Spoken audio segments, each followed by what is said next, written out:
Hello, everybody. Here we are at our final assignment for Unit 2. What a crazy, crazy time. The Unit 2 summative is known as the Journal of an Artifact. There's two ways you can approach this. One is the original way, and the second one is an alternative, if you will. So I'm going to start with this one here on the right. So if you follow along with the content pages or the virtual textbook, if you will, this is the one that you will see immediately. So what you're doing in the Journal of an Artifact is you're using your investigation skills to look at an object that represents an expression of culture through context and time that is linked to you and your family. So what you will do is you're going to trace the significance of expression of culture and connecting it to your personal self. You are going to be like the tour guide of history where you reflect on the item. I really want you to be creative with what you choose. I've seen in the past students use a candy bowl that was passed down from generation to generation in their family. I saw it was a wedding dress that was passed down. I've seen also too a boat in a bottle that was brought over from a different country to Canada when family immigrated here. So you can really use almost anything. But if you want to see an example of an artifact, journal of an artifact, you click the link below and it will take you to this one here. This here is very much a level 3 verging on a level 4. What would make it more of the level 4 is having more images for sure. But this is probably a 3+. But this is a good example here of the Journal of an Artifact if you want to use this as your base point of what you should be doing. But there's different ways you can approach this one, and they're all listed here. You will, once you've completed the journal, share it to a discussion board, and you're also going to upload a version of it to assignment so I can grade it.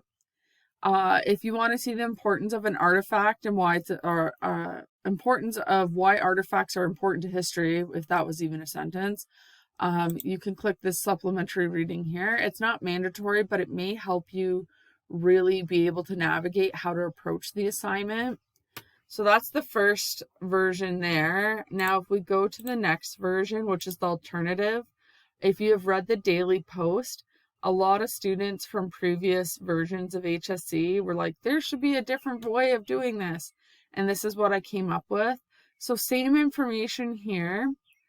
So where it changes is right here. So you're going to consider yourself like an interviewer on the Antique Roadshow. If you've never seen that TV show, I did link an episode here so you have a better idea. So you're going to be making a commercial of the item that you selected.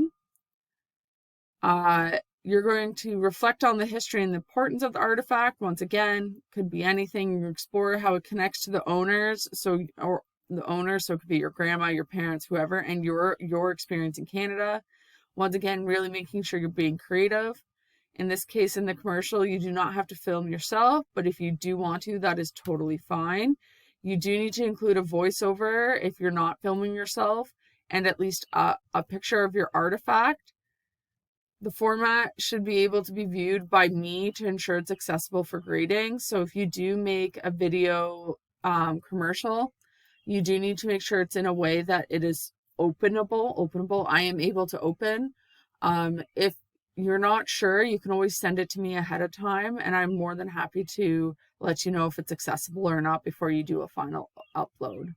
So the commercial should be 5 minutes in length, no more. If it's longer than 5 minutes, I'm going to stop watching at the 5-minute mark. And it should cover all the areas discussed in the proposal sheet and this information above. So, like I said, an example of the Antique Roadshow can be found here. And then supplementary reading, once again, is here. For both items, you do need to do this proposal prior to submitting your journal for an artifact. This is just to, once again, for me to see where you're going, how you're thinking, give you some bump ups prior to you submitting a final draft or your final project. So what is your artifact? So it could be something as simple as you typing here. If I was doing this, I would say painting by my grandmother. So how did you acquire this artifact? It was given to me by my grandma. Okay. When I think I was like 26 years old. How are you connected to the artifact you chose? I am connected to it because my grandmother painted all of her grandchildren paintings prior to her losing her sight to macular degeneration. So let me just fix that there. How is your artifact significant to your culture? So why is this important to me and my culture? How is your artifact personally significant to me? Directly, what social global changes were happening during your artifact's existence? So if you pick something that's been passed down through generations. So for example, the student who chose a candy bowl, she talked about how it came over to Canada during the Great World War II.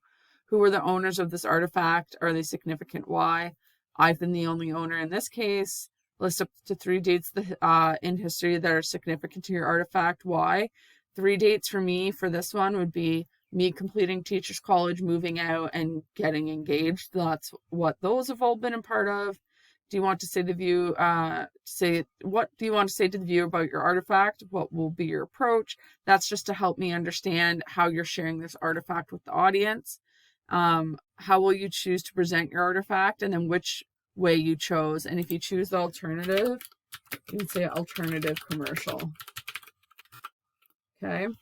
And yes, this is a true story. I do have a painting by my grandmother who has now since lost her sight to the point where she's no longer allowed to paint anymore. So you'll fill this in, submit it to assignments on Brightspace. Once I've given you feedback, then you're going to move on to the actual completion of your full assignment. If you have any comments, questions, concerns, please reach out as always. I'm here and happy to help. Good luck.